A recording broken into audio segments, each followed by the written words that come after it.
Hello friends, welcome to my YouTube channel SK jobs channel. Friend, आज आम video आलोचना करवा स्टाफ सिलेक्शन कमिशन रो एक न्यू रिक्वायरमेंट नोटिफिकेशन रो एक शॉर्ट नोटिस विषय रे। तो फ्रेंड, एठी जो अपडेट आसी यह Delhi police MTS requirement 2024 notification रो बड़ अपडेट आसी। एवं फ्रेंड, एथिरे जो पोस्ट संख्या रही 840 टी पोस्ट, यही सब पोस्ट को आपण माने केवल ऑनलाइन जरिया रे ही अप्लाई करबा को पड़िबो। तो फ्रेंड, आज आम वीडियो रे आलोचना करबा यार एज लिमिट कौन रही, एजुकेशन क्वालिफिकेशन एवं यार सिलेबस पीटी पीएमटी टेस्ट सब कौन कौन रही यार ए टू जेड संपूर्ण डिटेल्स आज आम आलोचना करबा एही वीडियो रे।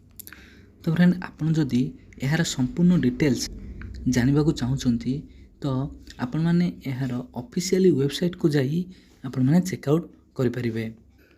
फ्रेंड, वीडियोटी को स्टार्ट करने पूर्व जदि आपण मैंने एपर्यंत मो चैनल को सब्सक्राइब करना तो प्लीज़ फ्रेंड सब्सक्राइब कर दिंतु। बेल आइकन टी को क्लिक करी पाखे थिबा ऑन नोटिफिकेशन को ऑन कर दिंतु। एवं फ्रेंड, वीडियो जमारू मध्य स्किप करंतु नहीं।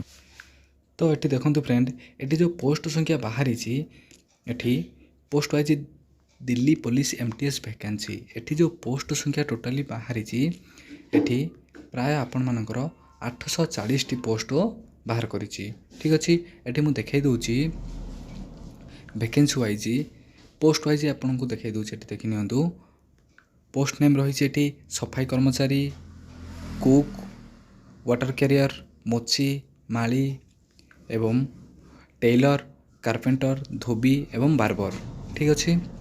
तो फ्रेंड, ये देखु सफाई कर्मचारी 265 पोस्ट बाहर करिछि, cook 298 post, water carrier 21 post, मोची 32 पोस्ट एवं माली 28 पोस्ट बाहर करिछि। से भली ये 28 पोस्ट बाहर करिछि एवं कारपेंटर 11 पोस्ट, धोबी 96 पोस्ट, बार्बर 61 पोस्ट बाहर करिछि। एही भली भाबे से 840 पोस्ट बाहर करिछि। तो ये देखो से जनरल ईडब्ल्यूएस, ओबीसी एवं एससी एसटी मध्य से वैकेंसी वाइज बाहर कर सारी। ठीक अच्छे, आपण मैंने देखिपे। तो फ्रेंड, ये देखो एप्लिकेशन फी से केते रखी ये देखिपे। जनरल एवं ओबीसी ईडब्ल्यूएस कैंडिडेट से 100 टंका एप्लिकेशन फी रखी एवं SC ST candidate application FITA को से फ्री कर देछि। एवं ए सब जो आपण माने पेमेंट बांधिबे तो यह केवल ऑनलाइन जरिया ही आपण माने पेमेंट को बांधि पारिबे। एबे नेक्स्ट से कौन कहछि देखंतु एज लिमिट। ठीक अच्छे, तो एज लिमिट ये देखि पारुथिबे मिनिमम एज रही आपण मानकर 18 वर्ष रखी एवं मैक्सिमम एज रखी 27 वर्ष। ठीक अच्छे, तो कैंडिडेट माने जदि 18 रु 27 वर्ष जदि होइचंती ताहाले आपण माने अप्लाई करि परिबे। ठीक अच्छे, एवं एज रिलैक्सन से रखी जितेबाला यार ऑफिशियली वेबसाइट नोटिफिकेशन टी आसीज तो से समय आपण मानकर एज रिलैक्सन से बाहर करदेव। एबे देखंतु फ्रेंड, से सिलेक्शन प्रोसेस से कौन कही। ठीक अच्छे, तो आपण मानकर टोटाली 4टी स्टेज आपण मानकर सिलेक्शन प्रोसेस रही। ठीक अच्छे, देखो से सब स्टेज गुड़ा कौन कौन ना प्रथम आपण मानकर रिटर्न टेस्ट करा जिवो, देन आपण मानकर ट्रेड टेस्ट रही। जदि ट्रेड टेस्ट और रिटर्न टेस्ट आपण माने क्वालिफाई कर दउचंती ताहले आपण मानकर मेडिकल एग्जाम होबो एवं लास्ट आपण मानकर डीवी अर्थात डॉक्यूमेंट वेरिफिकेशन रही। ठीक अच्छे, एबे देखंतु फ्रेंड एग्जाम पैटर्न से कौन कही।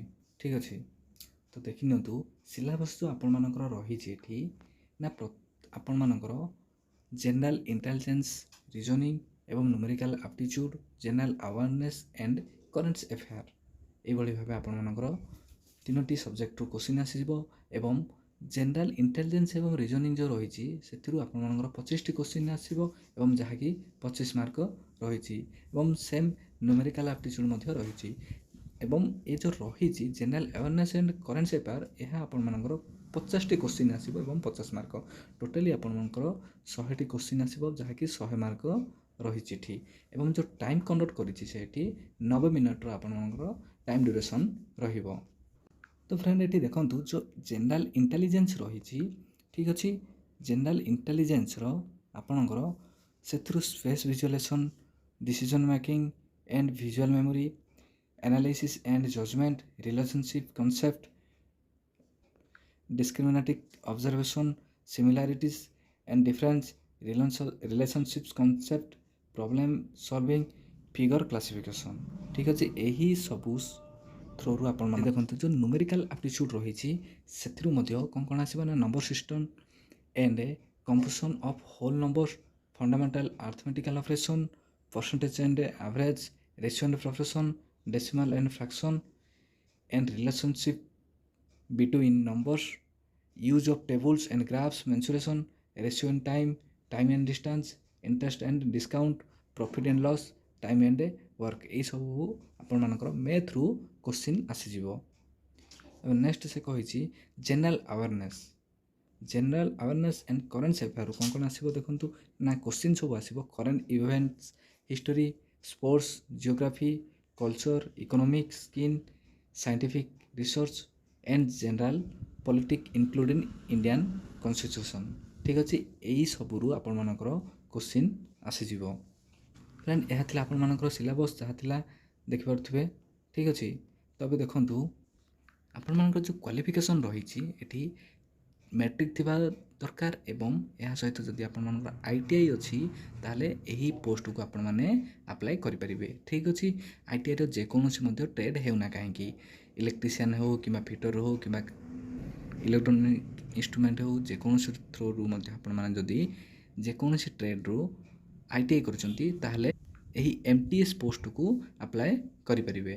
ଓକେ, ଏବଂ ଫ୍ରେଣ୍ଡ ଏହାର ଯେଉଁ PET ଏବଂ PMT ଟେଷ୍ଟ ରହିଛି ଏସବୁ ପାଇଁ ମୁଁ ଗୋଟେ ଅଲଗା ଭିଡ଼ିଓ ଗୋଟେ ବନେଇକି ଆପଣଙ୍କ ପାଇଁ ନେଇ ଆସିଯିବି, କାରଣ ଏଥିରେ ବହୁତ ଲଙ୍ଗ୍ ହୋଇଯିବ। ତ ନେକ୍ସଟ ଭିଡ଼ିଓରେ ମୁଁ ବନେଇକି ଆପଣଙ୍କ ପାଇଁ ନେଇ ଆସିଯିବି।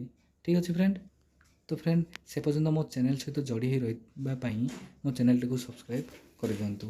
ଓକେ, ଏବଂ ଯଦି ଫ୍ରେଣ୍ଡ କିଛି ଆପଣଙ୍କ ମନରେ ଯଦି ଡାଉଟ୍ ଅଛି ତାହେଲେ ମୋତେ କମେଣ୍ଟ ଜରିଆରେ ମୋ କମେଣ୍ଟ ବକ୍ସ ଖୋଲା ଅଛି, ଆପଣମାନେ ସେଥିରେ କମେଣ୍ଟ କରିକି ମୋତେ ଜଣାଇ ପାରିବେ। ଯଦି ଫ୍ରେଣ୍ଡ ଭିଡ଼ିଓଟି ଭଲ ଲାଗିଛି ତାହେଲେ ଭିଡ଼ିଓଟିକୁ ଲାଇକ୍, ସେୟାର ଏବଂ ସବସ୍କ୍ରାଇବ୍ ମଧ୍ୟ କରିଦେବେ। ପୁଣି ଦେଖା ହେବ ଫ୍ରେଣ୍ଡ ଆଉ ଏକ ଜବ୍ ନୋଟିଫିକେସନ୍ ବିଷୟରେ। ତ ରହୁଛି, ସେ ପର୍ଯ୍ୟନ୍ତ ବିଦାୟ ଦିଅନ୍ତୁ ଫ୍ରେଣ୍ଡ। ଜୟ ଜଗନ୍ନାଥ। ଫ୍ରେଣ୍ଡ ଭିଡ଼ିଓଟିକୁ ସବସ୍କ୍ରାଇବ୍ କରିବା ପାଇଁ ଜମାରୁ ଭୁଲନ୍ତୁ ନାହିଁ।